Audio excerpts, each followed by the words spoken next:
Excited because today we're going to be talking about how Aaron went from 25 sales a month to 25 sales a day. But the cool thing is how he also was able to reduce his ad spend dramatically by $3,000. So what we're going to be learning today is someone that Kirsty and Isaac personally worked with, how they did it. And we're going to be getting into more details about really optimizing your Amazon advertising, because we know that Amazon advertising is such a big deal, sponsored ads, all of those great things. But a lot of people just make a lot of assumptions about that. And you're going to learn directly from Kirsty and Isaac, who've had the honor of being able to work with about 1,000 different Amazon sellers, helping them to be able to generate better results in their business. Now, before we get into that, I want to talk about two things. So first of all, the first thing I want to talk about is the new live training series that we're doing. And I'm going to share my screen really quickly here.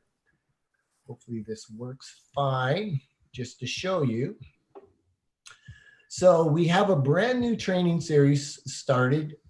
And if you go to Amazing.com/live session, so maybe Greg, if you're watching, if you could put this link in the comment section. And so as you can see down below, we've got all of these awesome training sessions coming over the next week. They're all 100% free. They're going to be live. So you're going to want to be on them like you are right now so that you can ask questions and get answers. And the other thing is we just opened the doors to our brand new cash focused Amazon marketing blueprint called Amazing Accelerators. And Kirsty and Isaac are the brains behind the training. And this is all based on the experience that we've had collectively. You know, over the last 7 years, we've been able to teach over 30,000 people how to get started up and running on Amazon. And one of the biggest things we've seen is over those 7 years is that people need a next step. So ASM does a fantastic job of teaching people how to get their business up and running. But then from that point, things start going bigger. You start getting into that bigger scope of really scaling to a huge brand. And that's where Amazing Accelerators comes in. So if you go to AmazingAccelerators.com/blueprint, you're going to see where you can learn all about this brand new program, which is made up of 4 valuable components. So Kirsty and Isaac, let's go through with component 1, what the online web class gives them. Yeah, so the online web class, that kicks off next week. And essentially, it's going to be 8 modules. So very similar, if you've gone through a course like ASM before, very similar to that. So module 1 will be released first. And then we'll also have a coaching call specifically to that module. So every week, there'll be a new module released. And you'll have a coaching call that comes along with that as well, where we can help you live on everything that we're talking about. So yeah, in terms of module 1, we're really talking about assessing where your business is right now. So we need to understand that because we need to give you a solid foundation. Module 2, we're really looking at cash flow and profit. And 3, really about building an audience for sales and reviews. Then we go right into the nitty-gritty of your listings and your keyword optimization and making sure that your listings are highly converting. Then we look at the great topic that we're talking about today, so traffic. And then we're looking at how do we amplify your sales and reviews, so really learning how to scale your business. Then we also look at market expansion and also scaling your business through outsourcing as well. So some key components there in terms of the online web class. And of course, we're here on every step of the way to help you through the community as well. Cool. And then the next component, so first component is the 8 modules. Then the next component is lifetime access to our private accelerators community. And so obviously, you know, when you're going through this, you don't want to be on your own. You want to make sure that you have as much support as possible. And that's what our online community is. We've got mentors, actually mentors that have worked for the last little while with Kirsty and Isaac. So these are people that are 100% up to date on all of these strategies. Their focus is helping make sure that we get you the best support possible, answering all the questions. As each module drips out, you're going to be able to go into the community, not only meet and mingle with other Amazon sellers, but more importantly, get that support, whether it be something where you can go and brag about success that you had, or you just need someone to help cheer you up and motivate you. That's what this community is all about. It's a huge critical factor in making sure you get success, being surrounded by like-minded people that are all focused on the next, on bringing their business really to that next level. And then Isaac, maybe you could talk about the Accelerators resource vault and all the value that brings. Yeah, there's a ton of value in there. Obviously, we created a bunch of standard operating procedures, which are basically step-by-step guides on how to do pretty much everything that we do in our business on a daily and weekly and monthly basis. We also have a lot of spreadsheets. So like if you want to plan your launch out, if you want to plan your product development out, if you want to plan your inventory out, there's all these new spreadsheets that we're going to be putting in there. We use them as like tools. We don't just call them spreadsheets because they really are tools that when we build our business out, we plan it ahead of time, and then we actually execute the plan based on these tools, these spreadsheets, these documents, and a lot of templates, including how to work with a sourcing agent or find products and get working with an inspection company, and all these other templates in there that really will help you develop products faster, more easily, and be able to find more profitable products to be able to sell, and then how to actually make them sell well and sell better on Amazon as well. So, these are things that we use all the time in our business. These are things that we develop for our business. So that's why we use them. And these are the things that we've been working with other clients and members on for the last couple of years, and retooling and fine tuning them over the years. So it's really the most up to date and pretty highly impactful stuff. And you can see Claudia's little quote there saying, "I now understand how to build this business as a real business." Because a lot of people just have the idea that they just keep launching products, but you really need to plan it as a business. And if you think of it like a business, you can grow these things really well. Yeah, and if you've been watching along on our free series, where the first two webinars, the handouts that we gave, the spreadsheet, there was the ManyChat SOP, but also the first one was the cash flow analyzer. I believe that's what it was. Yeah. The feedback on that was phenomenal, and that's just a little sampling of what you're going to get part of Accelerators. And then the fourth component is the live implementation workshops, where you'll be able to join via streaming. All of us, it'll actually be myself, Matt Clark, Mike McClary, plus of course, Kirsty and Isaac. And maybe Kirsty, you could share a little bit about what the live implementation workshop will be. Yeah, so what we really want to make sure that you do is, it's great to have all this information, but we want to make sure that you actually implement it. And that's what these live implementation workshops are all about. That's why it's called implementation. And we've actually been running workshops like this for the last 3 years. And we really understand what it takes for you guys to actually implement right there in the room the core strategies that you need to be able to grow your business. So that's why we've offered this as part of Amazing Accelerators, because we know that sometimes life gets in the way, and we want to make sure that you action everything that we set out for you, and action it based on your plan. Great. So the Amazing Accelerators is open for just a little while longer. So definitely make sure you check it out. Again, it's designed for Amazon sellers by Amazon sellers, and you're going to absolutely love it. So now let's get right into the training, as we promised, about how Aaron went from 25 sales a month to over 25 sales a day and decreased their ad spend. So Kirsty and Isaac, take it away. Yeah. And so that's exactly right. So we worked with a guy, his name was Aaron, and he was struggling to get anything happening. And he was using a PPC service to help him basically get ranked and get visibility on Amazon. And so when I was first starting to talk with Aaron, he was like really positive. He's like, "Yeah, I'm in this to win this." Kirsty and I were sitting there going like, "Yeah, great attitude." And then he came back to me about a month later, kind of on the community that we had. And he said, "I think I need some advice, because I'm spending like $3,000 in ads a month, and I'm losing, like I'm not getting enough sales to even cover the ad spend." So that was when we were like, okay, well, something's going on here. Either he's not spending on the right ads, or something's wrong with his listing. So the first thing I want to do is preface this conversation that ads will not save you if things like your product is not profitable. So ideally, you want like a 35% profit margin on a regular sale. Your listing must be relevant to your buyer to get the best results. So if you don't have a highly converting listing, it's not really going to matter how much traffic you send at it. It's going to just be a wasted spend. You need good quality products. So never try to send bad quality products in there. You don't want to have like what I call a golden toilet, where, I use this analogy, like if you sell regular toilets, that's what's in demand. If you sell golden toilets, only a few people are going to buy it. So if you try to make your product too good, you might actually go out of the demand of your actual product line. So you want to sell what's really what the customer is looking for. So you need that demand so that you know what people are actually searching for and what they're buying. So that's what we always say is, look, you need other things to be working. The ads aren't going to be the silver bullet that saves your business. It will help you grow your business, and it'll help you get visibility. but you just have to be certain that you have good quality products, a good converting listing, and ideally a profitable product in the first place. So with those three things in place, Kirsty, I mean, obviously when we talk about PPC, we talk about it as understanding it as part of a plan for your entire business, not just like, here's the one trick you need to do. So I don't know if you want to go ahead and start with this, what we talk about with the plan and the purpose of the PPC. Yeah, exactly. So we always talk about the fact that most people, and again, you know, also guys, just maybe if you could leave a comment of where you're currently from, that would be awesome. And also like and share this post, just to kind of encourage more people to hop on and understand a bit more about this. So, but basically, this is exactly what we see all the time. People are always talking about their PPC. It's not, you know, it's not working for me. It's the key thing that's messing with my business.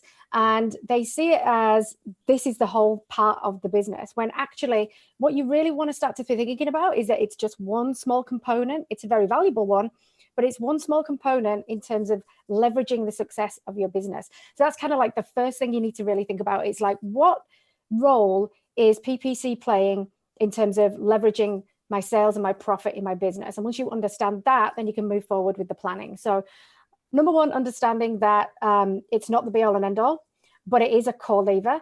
And then understanding what's the purpose, right? So what do you want to achieve with your PPC? So what we want to start thinking about is, which phase am I in my business with this product right now? So first up, it's usually you're launching a product, right? In the life cycle of a product, the first thing you need to do is launch it. And in that phase, PPC is a key component of that. But what tends to happen is that it's probably not profitable when you first start to launch, right? So that's the one thing that you need to understand, is that with my PPC in the launch phase, I'm probably not going to be profitable within that phase. The other key thing that you need to think about is that keyword ranking. So you need to understand what your core keywords are. And as Isaac said up front, you know, what's the demand for this product? And therefore, what are the keywords that I need to be able to drive people to find that product? And then that's what we kind of find as well, isn't it, with PPC, Isaac, is that people don't really understand what their keywords are.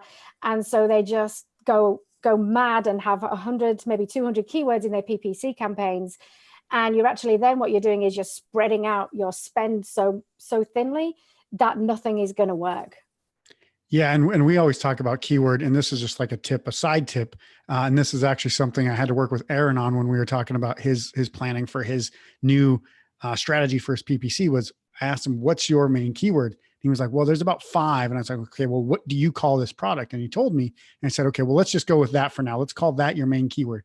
Because 99% of the time, whatever you would most commonly call something, that's your main keyword. Because if a main keyword is what it's most commonly called, that's what's your customers are actually going to be searching for.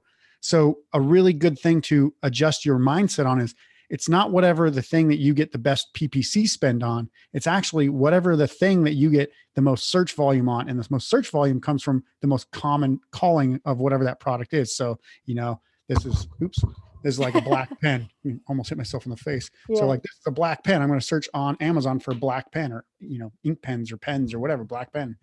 And that's what you're going to look up. You're not going to be like looking up like, you know, black ink pen with triangle grip or whatever it is. Like, that's too much. Like, that's not going to have enough volume.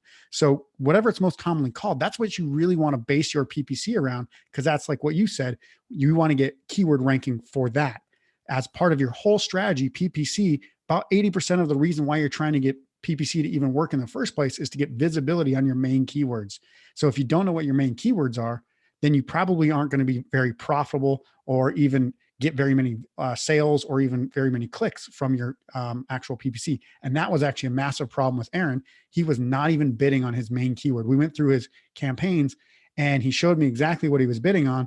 And his main keywords were in none of his campaigns because the company he was using said it was too costly to actually bid on the main keyword. And I said, well, the cost of not being ranked or visible for your main keywords is way higher than paying to get some visibility.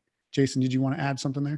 Yeah, you know, and it's obviously, so I obviously have run my own Amazon business, and I still do for the last, since 2012. And when we've seen sponsored ads come in, you know, when I started, that was just before it came in. And even when it first came in, at first, you know, it was back in the glory days where you had the 10-cent clicks and it was just so easy to use. But Amazon now, everybody's using it. And back then we used to all focus on ACoS. We used to all focus on, oh, you got to keep it like to a low ACoS, but there's so much more to that now. You've got to look at your entire, all your profit levels. So especially if you have variations, you know, let's just say you have silicone spatulas and you've got 4 different colors of silicone spatulas and you're advertising, you see the red silicone spatula has a high ACoS, and without looking at the overall sales of your entire product, and you shut that down, all of a sudden you might be wondering, whoa, all of our sales disappeared. So you really, like, you know, it's so funny. I see all these mistakes people make, like, oh no, you want to watch your ad spend. Like you can't, like, you want to watch your ad spend, obviously, but you have to also look at, well, what are you actually watching when it comes to the ad spend? Is it that, because if you have one product and you're only selling one product, I think ad cost, you know, kind of makes sense because obviously it's a direct thing. But when you have more products, and even that, just focusing on ad costs, you've got to be looking at total sales because so many other factors. People click the link and then they might not buy it that day. They might come back the next day. They might bookmark it. Like there's so much more to it. So I really, because you just sparked that when Aaron was saying, you know, oh no, they told me not to advertise on that. It's, to me, sponsored ads is not a $10 hour task. That means that, like, as the business owner, you need to be focusing on. I'm not saying you can't use tools and software and stuff like that if you find something that works. But at the end of the day, like, I think anybody that just outsources that stuff right away and blindly follows anyone else, that's really dangerous because it's your business and you've really got to be focusing on what you're advertising and doing. So sorry, I don't know if that no, that's what you're saying, but no, it's exactly, because to that point, you need to know exactly the purpose of the PPC in the first place, like you say. And with some products, you might have the purpose of that ad campaign is to keep you visible at all times and block competitors, right? So that's one purpose, that's one strategy that you're going to use. And if you're going to do that, then you're going to be less profitable. So you have to see it in the total context of the total business. And that's one thing that we talk about is true product profitability. So ACoS, like you said, Jason, is really just focused on that one product. What's the advertising cost for that one product for the sales that I get on PPC? But you're not just getting sales on PPC. The idea is that you get more organic sales than your PPC sales. And your PPC is there to support you. And it's also there to also block competitors as well. So that's the key thing that you guys need to focus on is what is it doing for my total business? And what key levers am I going to pull within PPC to stop, basically be the best you can be, keep ranked for your main keywords, block competitors coming through. And that's essentially it, right? It's those 2 key things. And that's what you need to understand with your PPC ads. Yeah. And hopefully the idea there is that it'll keep you stuck on a high position on page 1 for your organic sales. So like you said, maybe 80% or 70% of all your sales come from the actual click of the search result. That way you don't have to spend so much on the ad on the first page because you should be highly ranked there, but you should still probably keep bidding for those main keywords. I've never shut off one of my main keywords from any of my campaigns, like, except for like maybe like if I do like an exact match, I take it out of my broad exact and phrase exact, something like that. But I don't actually stop bidding on it in an exact match campaign because I always want to make sure that I am being found anytime a search result comes up. Maybe it's only like 10 times per day, but I still want to be visible, at some fashion, because I want to make sure that nobody's, just going in there and never sees me. Even if I'm number 1 or number 2 on that page, I still want to show up every once in a while as an ad to block other people from taking my sales away. Yeah, it's, and the other thing too, if people that say don't, oh, I don't want to use sponsored ads, the thing that I always want to remind people is that when, you're walking around and you see a Coca-Cola banner, why in the world would Coca-Cola, do you think, need to keep advertising? Because if you don't find every means possible to get your product in front of your audience, somebody else is. Yeah. And don't think people are so loyal to you that it's like, no, I got them for life now. That's not how it works. So no, yeah, exactly right. And in terms of a life cycle of a business, right? So when you're in launch mode, and if people have been selling, and if they're listening right now on Facebook, you've been on YouTube, if you've been selling now for a while, what tends to happen is that you have these glory days, right? So you get that boost, you're on page 1, you're thinking, oh, my job's done, I'm done, right? The problem is that, as you said, Jason, there's other people in what were in your position back in the day who are prepared to invest because they're in that launch mode. you're then in kind of defense mode. And that's where people start to shut down. And that's where you start spending, not stop spending, right? Yeah. Because, and this is what happened, like you talk about Coca-Cola, in all my experience in working on big brands, that's where the big brands started to fall back, is that they think, hey, happy days, I've got the most market share and no one's challenging me for years, right? And all of a sudden there's new people coming through and you think, no, you know, we need to make our profit margins. And all of a sudden the whole business is just like whoosh, and then you have to start again. So just think of it that way, guys. That mindset that you had when you launched, you need to be hungry for that, the same mindset, even when you've got that market share. Yeah. And I've got, real quick, I've got a great quote from Henry Ford, who, his famous quote about advertising is, he says, the man who stops advertising to save money is like the man who stops a clock to save time. The sales are going to keep going to somebody. They don't have to be to you, but they will keep going to somebody. So the idea is there that, like you said, Jason, McDonald's still advertises. Everybody in the world, 300 billion hamburgers sold or whatever. Everybody in the world knows what McDonald's is, but they still advertise all the time, because if they don't, somebody will take their spot. And 10 years from now, they won't be the top hamburger joint in the world or whatever. Absolutely. And so I was in a mastermind with other CEOs and business owners, and it was such an eye opener. So they looked at our growth rate of our companies based on theirs, and they were so impressed by ours. And it came down to me asking what their budget was for advertising. Most of them were at 5% marketing budget. And it's like, what are you able to do with that? Yeah. It's like, to me, like 15, 20, 25%, like that's standard. I mean, 15% anyway. So, you think of marketing, like you have to marketing. And a lot of people might hate to hear this, but it's truth. Marketing is the most important, in my opinion, aspect of growing your business, because if you're not marketing, you're not finding new customers.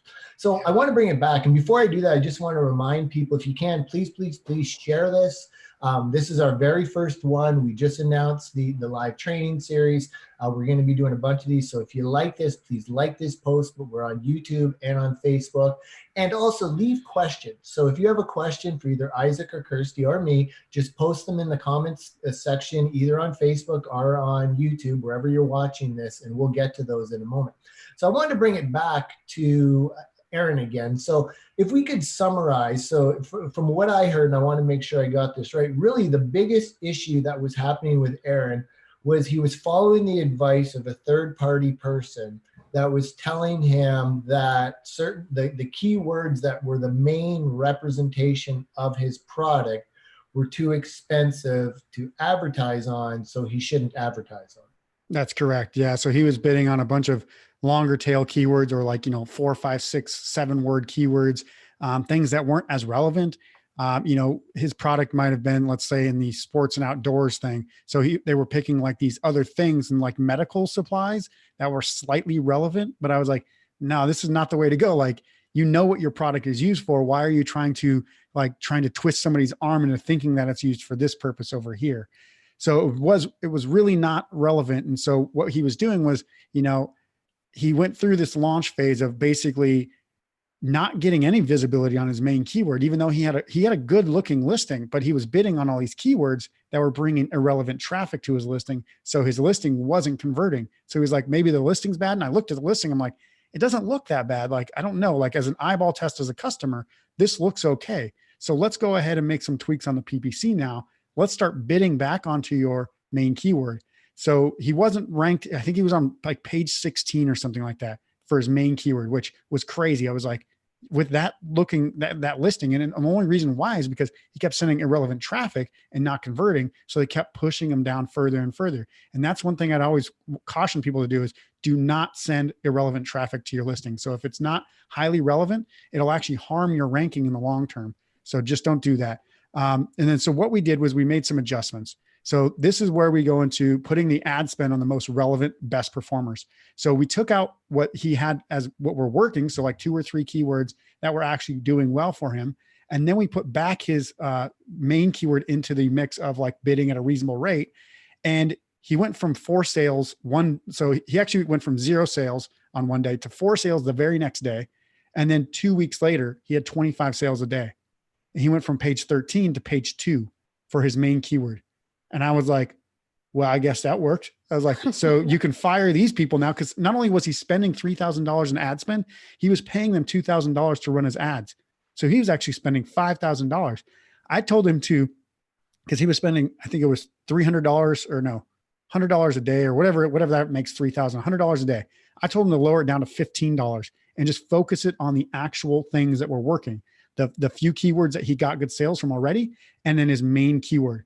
And as soon as he did that, his ranking increased by like 14 pages in 2 weeks. And his sales went from 4. Well, the first day was 4, basically it was 0 the day before, got to 4, got to 18, like 5 days later. And he sent me a message going, oh my God. He actually sent me a message. He said, me and my wife were actually so surprised today. I teared up a little bit. He's like, I'm a big country boy. I don't like get emotional, but like you've changed my life today. Like you have no idea how grateful I am for seeing this kind of improvement. Now I can't guarantee that stuff works every single time, but in this instance, I could clearly see by looking at his business that this is what was wrong and he needed to fix it fast. And so as soon as he did, he was seeing instant results. Yeah. So something, I've been running a business on since 2005. And one of the biggest things that will hurt your business is not having the right message to market match. So that's a very famous copywriter. Marketers know this, that you can have a mediocre listing and with the right audience convert very well. You could have an awesome listing, but with the wrong audience, you won't convert at all. Yep. So, it's such an important thing. And something I want to show you to here is that, for example, I just want to bring it back to Kirsty for a bit. So Kirsty, how many years you were doing branding for years before this? So this isn't like just a couple years of, knowing Amazon. These are all business fundamentals that have worked for years, correct? Yeah, absolutely. Absolutely. Because exactly what you just said there. If you're not targeting the right people with the right message, then it doesn't matter. They might watch something, but they might look at the listing even and go, what's all this about? But if you're not actually, if they're not coming through on the right road, if you like, on the right path, which is what your keyword is, they're never going to buy it. Especially like what, just referencing back to what Isaac was saying, a lot of people go for those big keywords, right? The big, like if it's a garden tool set, they might go for garden accessories. And you might get 1 or 2 sales from that. But right in the beginning, people are going to be shopping. That's what they're shopping for. And just think and use your common sense. It's like, if you're looking for garden accessories, you have no idea what you're looking for. You're just looking for garden stuff, right? If you're looking for a garden tool set, then you pretty much know what you're looking for. And if that's what your product is, then that's going to be the most relevant keyword. And so that's what we really like to focus on up front, is exactly that. Like, get them on the right road first, and then make sure that what you deliver to them through the listing, like you said, Jason, is exactly what they want. And if you just follow those 2 principles, then you're going to make sales, ad infinitum, basically. And like you said, it's just the core principle of marketing and branding. Cool. So I just want to remind everyone to please, if you could leave a comment, letting us know where you're from. I see a few comments. I just want to do a shout out to Emily, to Din, to Tarji, to Stefan, to who else do I see here? To Sean Miller, Rosie Rodriguez, Fayez. So awesome. Thank you all for being here. And so if you all could just leave a comment, let us know where you're from. We'd love to say hi to you. So what, any other fundamentals or just last minute thoughts that we want to add before we kind of answer any questions? Yeah. So I think what we'll do is I kind of just want to break down like the essence of how to kind of set these up in a way that makes sense for people. Now, I'm not saying you have to go and change everything in your entire PPC campaigns to just switch over to this. If you currently have PPC or Amazon sponsored ads running, you'll want to transition more into this phase. So the very first thing we do on launch is we set up an automatic campaign. We bid kind of reasonably high during the launch phase. And when we say launch, we really mean if you're not in a good position on page 1, you're pretty much in a launch/relaunch phase. So it's basically the same concept. So you want to get to, kind of top half of the page, top 15 on page 1 before you can even kind of really stop spending a bit more on Amazon ads. So you want to create that auto campaign. And then what we do is we create a research campaign that kind of like, we don't bid highly on, but we bid a little bit on a broad phrase and exact, and then just let that kind of run and gather data. Then from those two campaigns, so you got auto and then you got research, and that's got a small kind of budget for all 3 of those match types. Then you gather data for about 2 to 4 weeks. After you start seeing some data come back and it's saying like you're getting multiple orders on this keyword and multiple orders on this keyword, you download your search term report, see that they've got multiple orders, and then you take those out and you put them into a separate exact match campaign. So that way you can bid and focus your budget directly onto those. Then you'd actually dial back your Amazon sponsored ads for the automatic and the research phase or research campaigns. So that way you put more of the money towards the actual ones that are working for you. And that one thing is exactly what I told Aaron to do. It's exactly what I've told some of these other people that we've been working with that have had the exact same issue. And they've all been able to get their ranking back. They've all been able to increase their sales. And it's because they're getting in front of the people that are actually looking at what they want to find. So you don't want to sell Christmas trees to somebody, in July, like that doesn't make any sense. You want to sell Christmas trees to people when they're looking for Christmas trees, right? And where they're looking for Christmas trees. So that pretty much is it. Like you just got to segment exactly where you're spending your money and focus more of it on those, what we call winning or top converting, ad or I guess keywords on the ads. Yeah. And just get used to and comfortable with looking at your customer search term reports, right? Yeah. That is the one thing. It's a mine of data, which is awesome. I mean, I remember when I first started and I was like, oh my God, do I have to what the hell is this thing?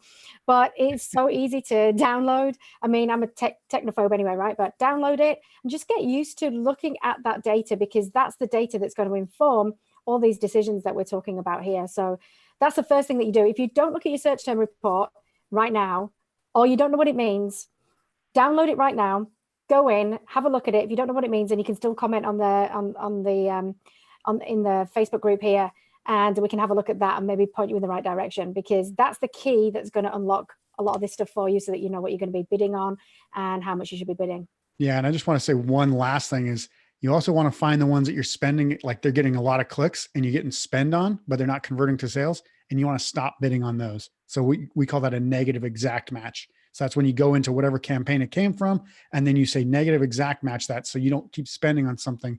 Like, for example, I had a product, let's say they're shoes and it's bidding on pants. I'm not selling shoes or pants, but it's kind of that thing. Like, because they're kind of similar in that way, it was like, well, I don't ever want to be shown for pants. I'm selling shoes. So I just phrased out an exact matched out negative wise for all pants related stuff. Cause I'm like, I don't ever want to be shown for pants because it doesn't go together. It's not the same. So I immediately stopped spending I think it was like $80 a week or something like that, just because that's how many clicks were coming through on pant related or trouser related, keywords. For the British people, trousers and pants are not the same. Definitely not the same. I didn't even think people in the States know what trousers are. He's been hanging out with me too long. I just wanted to do a quick shout out to Olivia from Palm Bay, Florida, to Brenda from Arizona, Fred Brown from St. Louis, Esther from New York. Thank you guys for joining us. Awesome to have you here. And just so everyone knows, there's a question here, is if this being recorded? So absolutely, yep, these are live sessions, but once the live session's over, you'll be able to get the recording. Obviously, the reason why we want you here in the live sessions is because so you can ask questions. So yeah. So Fayez actually has a question here. What do you say is the best keyword finder you recommend? Like, if they're needing these keywords, like what's the best? I mean, to me, it sounds like you're saying the keyword report, but I'd love to get your feedback on that. Yeah, well, I think when we first start, one of the best ones that we found recently is brand analytics on Amazon itself. Now, you can have access to that through if you've got brand registry, but that is an awesome keyword research tool. And if you don't have that, then you can obviously use other tools, say like Helium 10 or even Seller.tools. But other tools are out there that you can find keywords for. But that's when you initially start. And then, like you said, essentially when you get going, the best other tool is your search term report, because that's particular to you, your products and your brand. So that's kind of the two that we would use. Yeah. And before any of that, the best tool you can use is common sense. Yeah. If you don't know what your product's called, go take a picture of it and show 10 people on the street. Just be like, hey, what do you call this thing? And just show them whatever you have of your picture on your phone. And 10 friends could be, obviously the better if they're better if it's your ideal client, but just what would you call this thing? And if they can all call it, like 8 out of 10 people call it the same thing, that's your main keyword most of the time. You can do that test even in any forum, group, with your Facebook friends, whatever. You say, what do you guys call this thing? And just see what the comments are. Most of the time, 8 out of 10 times are going to be the same thing. Yeah, because The one we've had we've had people call things such random things that you're like, where did you even come up with that like name? Yeah. And I think it's because we overanalyze ourselves because we're going through this business and we're overanalyzing, oh, it must be this, because we're thinking of it as a keyword. We're not actually thinking, what would Joe Blow on the street just call this thing? Yeah. You know, and actually that's SEO 101 back in the days when I was doing Google stuff. It's, first of all, you've got to look at different marketplaces, but when you have a passion audience, you know, let's just, you know, coffee's a pretty good example because there's people pretty passionate about that. You might think something's called something, but but you're not a coffee fanatic. So you might be chasing down the wrong rabbit hole, because all of a sudden you ask people that actually drink coffee and they're like, oh, that's what that is. And you're like, oh my goodness, I didn't know that. And also a big thing is never assume the word you have in the country you're using is the word where the target market is using. Perfect example, we have 3 people. We got a Canadian, a person from England. You lived everywhere in the world, so I don't know what to call you. And, you know, an American, and we were talking about trousers. Like, that's a perfect example. Chesterfield's another word. Like, who knows what a Chesterfield is, you know? You know, but so if you're thinking that that's the word to go to, but it's not, you know, and so we have so many international sellers selling on the States. That's why that's such a great advice, you know, find people that, you know, living in that country and ask them, what would you call this? What type of product is this? That's phenomenal advice. And also one thing, and this will come more in the search term report, but it's very interesting to find out, is that a lot of people misspell a lot. And one of my main keywords is a misspelt word. Which obviously I had no idea at the beginning, right? But until I got that in, I was like, wow, I'm getting so much more sales and so much more visibility on this keyword spelled in the wrong way. So yeah, don't assume everybody is educated at the same level, right? You know? Yeah. And Amazon, I know a lot of times they will, you know, auto correct the keyword. So if you search for something, they'll actually show you something else, but there's still tons of keywords out there. You know, it's one of the things too. I remember they said back in the day, and I don't know what it is now, but 50% of all terms are new every day. People are searching, you know, it might be a little bit different on Amazon, but the reality is you always want to be looking at that stuff too. And with that, actually, I see a question here. KG asks, how long should we run the search term report for? 30 days, 60 days, question mark? Yeah, that's a good question. So on the very first time you do it, you can run it for the last 60 days, which is the limit now. It used to be you could do like as far back as it would go, but 60 days is now the limit you can go back. So the first time, run it for 60 days, see what you've got. I'd probably take out like the last 4 or 5 days, just so that way you don't get some skewed data from that. But basically from the last 60 days up until about 5 days before what day it is now, run that, and then mark the day that you have. So that way, the next time you run it from that day that you did the last search term report. So as you keep going, you just run them from the last day. And the reason why you want to do that is because you want to see what's happened since you've made adjustments. And that's how you can see, you know, what your search term reports are actually reporting back to you. Yeah. So we would run it for the 60 days, and then we do it probably every 30 days after that. Yep. Yeah. So I just wanted to do a clarification on this, just so you understand why they're saying not to do the last 5 days. It's because the way, so if someone clicks on an ad and doesn't buy today, and it might be a few days, and there's wait, like the transit credit card has to be fully processed. So the idea is in those 5 days, there's a lot of anomalies where there might be some keywords that are getting clicks and purchases that you won't see until like the 5th day. Usually 3 days I found, but to play it safe, absolutely, I think 5 days is a great piece of advice. I just wanted to shout out to Rochelle, who's asking, what's this? So first of all, Jason, Kirsty, Isaac, thanks for this awesome session. So you're more than welcome. Thank you for giving us that feedback. The Facebook page we're talking about, so we're doing a Facebook Live and a YouTube Live simultaneously right now. So some of you are joining us on YouTube, some of you are joining us on Facebook. So whether you're on Facebook or YouTube, you can leave comments. So as you can see, Rochelle, because you're on YouTube, I'm answering your question directly from there. So cool.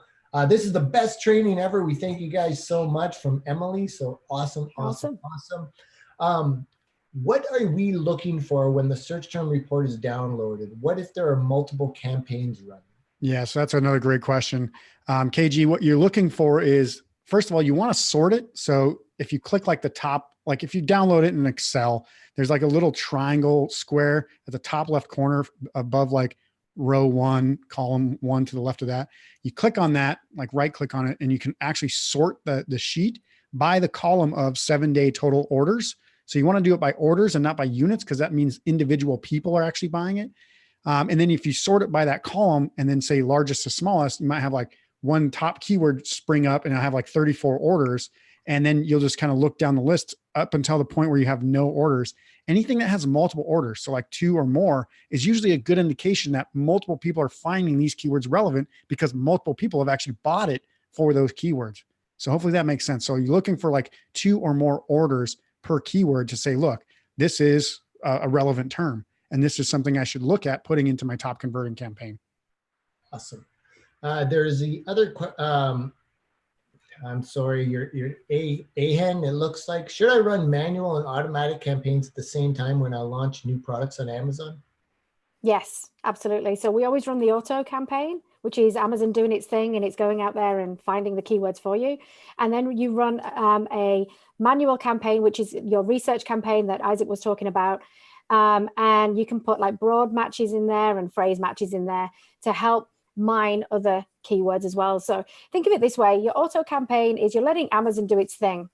And with your manual campaign, what you're doing is you're mining new keywords based on your product and based on your own research. And you're mining new keywords through that campaign. And then you take the best converting ones and then you do another manual campaign and you run all 3 all at the same time. How often do you recommend, in your guys' opinion, that people should be looking at their sponsored ads? That's a great question as well, because most people try to do it every day and make a bunch of tweaks. And what happens with that is they don't get enough time to see if it's actually working. So they just say, okay, well, my ACoS went from 50% to 75% in like 3 days, but half of the sales haven't come through. They might have just spent more on their ads. And so they don't realize that it actually could be working. It's just a delayed response. So everybody starts to overreact. I would say at most, you want to wait 2 weeks before you change anything. So wait 2 weeks. So make a change. 2 weeks later, wait to make another change, and then examine what you're supposed to do for that change. So if you see your ACoS going up, that's not the only thing that matters. For example, if I lower my bid, or say my budget for my automatic campaign to like $1 a day, and the ACoS is at 500%, but I'm only spending $30 a month, it's really not that big of a deal to me because it's only $30. And the idea for that campaign is to go out and find me new keywords. So I would spend $30 for research, just even if it didn't really get me that many sales. So you have to really, again, it comes back to what's your objective with each campaign, with each match type, with each keyword. And then you say, okay, do I need this thing to get good ACoS, or do I need it to get good results as far as finding me new keywords that work? And that's what a lot of the research and the automatic campaigns will do. Now, as far as the exact match type goes, yes, you want the ACoS to be dialed in, let's say between 15 and 30, 35% most of the time. But then there's some keywords that go over, like a main keyword perhaps might be at 50, 60, 70%, because you need it to get you to keep getting you that keyword ranking. So if you don't wait those 2 or 3 or 4 weeks, sometimes you'll see a bunch of different information that looks like everything's out of whack. But then and again, like I said, you don't do 2 weeks and then up to the day that you're on. You wait 2 weeks and then you go back to like maybe 4 or 5 days before that and do like the 10 days there and examine those keywords. Yeah. Did you have something, Kirsty? Yeah, I was just going to say, I think once you get used to this, guys, and looking at the data forensically, if you like, you're not going to worry about ACoS as much, right? ACoS is just something there that Amazon has put there to kind of help you understand what's going on with that particular campaign at that time. But as Isaac just said, once you understand the purpose, you understand the investment, and you understand your numbers, then ACoS is going to become irrelevant, right? So once you start to understand the data, don't worry so much about that. It's a bit like when people worry all the time about their BSR, when there's so many things that can affect BSR. At the end of the day, you just want to be ranked well for your main keywords and you want to hit your sales targets. That's all you guys need to worry about. And obviously your profit targets as well. Who cares if your BSR is 20,000 or whatever, because you never know what the hell's going on in the marketplace at that point in time. And it's a total category level, right? So it's the same for your ACoS. Again, it's this much as part of the bigger campaign view. So just get used to looking at your data, as we've said, and understand exactly the objective behind what you're doing. And then ACoS, it's a bit like worrying about your 1-star reviews. You're not going to worry about them anymore, right?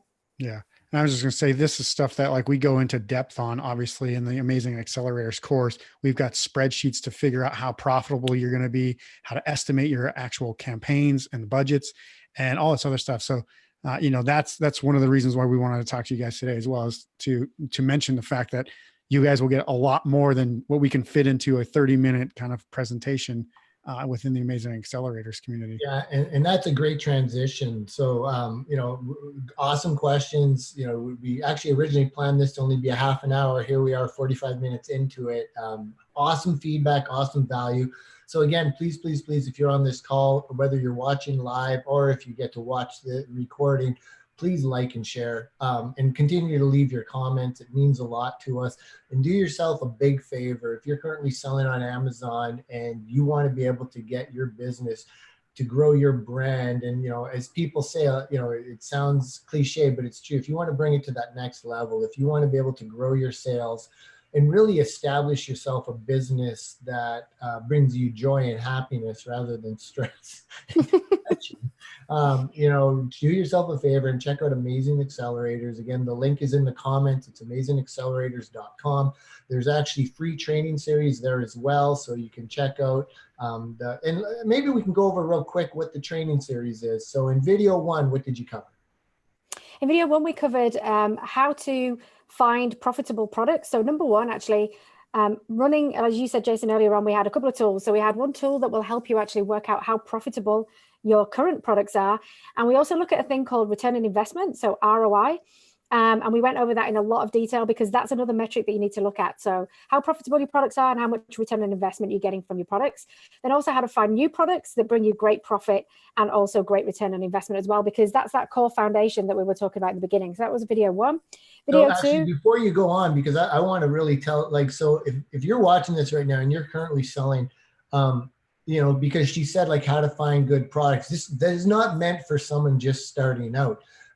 Sure, you'll get value out of it if you don't, but the idea is it's for established sellers. And I know for myself, the whole ROI strategy was a game changer. So often you're looking at profit margin and you're looking at all these other things, but those don't tell you the full picture. By this spreadsheet, you actually get to see the full picture and understand very clearly what your ROI is, because depending on the price of the product, the selling, all those kind of things, the amount of lead time, there's so many variables that just because something might look like, oh, great, it's got this awesome 30% profit margin, by the time everything's done, cash flow might be in such a position where it's like, oh, this isn't working out very good right now. So definitely do yourself a favor. I just want to make sure you understand that if you're a current seller, use this sheet on your current product. And whenever you're looking for new products, it's a game changer. Sorry, but go ahead and number 2. Absolutely. And then number 2, we then looked at, well, how do you, before you actually launch the product on Amazon, how do you prepare for the launch? So we talked about actually building your audience through Facebook Messenger and then using ManyChat as a tool to be able to do that. And the reason we did that first is because, as Jason, you said earlier, you want to send the most relevant traffic to your listing. And also by building your own audience, they're going to be familiar with your brand. They're also going to be familiar with your products, and they're going to be almost like rabid fans waiting to buy your stuff. And that's really relevant traffic, building the brand in the right way with the ideal client in mind and building an audience. And then we also talked about... Sorry, because it's just such good stuff. Building an audience is that is how I became a millionaire. That's how, back in 2005, the very first thing I decided to do was, no matter what I do, I'm going to build myself an audience. That started with an email list. And because of doing that and constantly focusing on that, I have guaranteed sales in my business, whatever I'm doing. Now, it's also that those guaranteed sales might mean that, oh, the sales are pretty poor because I'm testing a new product, which is incredible news. Like, rather than waiting 6 months to find out something's a dud, you can find out so much more quickly, launch products quickly, see the results, so many things. And one of the things we've joked about, Kirsty and Isaac, about this is so many people think they're building an audience because they create a Facebook page and maybe they have an opt-in. that's only part of the strategy. Getting the lead is just one step. It's the nurturing the lead and how to communicate with the lead. And right now, messenger bots are absolutely huge. So if you're still struggling with how to use messenger bots with your Amazon business, check out that second training. Yeah. And just to steal a line from a friend of ours, Ezra Firestone, he said, the money's in the follow-up. If you don't follow up, why do you even get the lead? What's the point? 100. That's great. All right. So webinar 3. Yeah, webinar 3, we then talked about launching products. So, and pretty much what we were talking about today, but in a lot more depth, and also some step-by-steps in terms of what you can do, particularly with Amazon sponsored ads, the role they play in the business, how much, what's the kind of purposes that you can use them for, so the objectives that we talked about today. And then we also went through the launch process. So exactly what we use, we've used it for the last 6 years.